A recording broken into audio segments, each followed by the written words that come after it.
जो भी है वो अल्लाह पाक का है।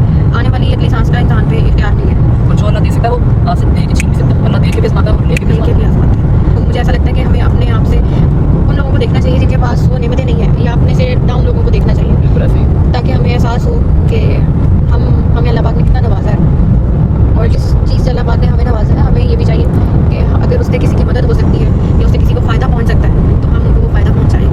और ये सदका जारिया है, और यही चीज़ है कि इंसान एक दूसरे के काम आता है। और सबसे ज़्यादा ज़रूरी है इंसान के एहसासात, और उसमें सबसे ज़्यादा मुझे ऐसा लगता है कि ये चीज़ आनी चाहिए कि हमारे किसी एक्ट से, हमारी किसी बात से, हमारे किसी एक्शन से किसी दूसरे की दिल आज़ारी ना हो।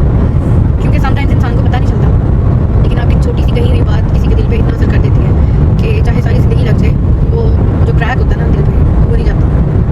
तो इस चीज़ का बहुत ख्याल रखना चाहिए। अल्लाह पाक को यही चीज़ें पसंद है कि उसकी मखलूक से प्यार किया जाए, उसका एहसास किया जाए, और यही चीज़ें आगे भी जानी है इंसान को।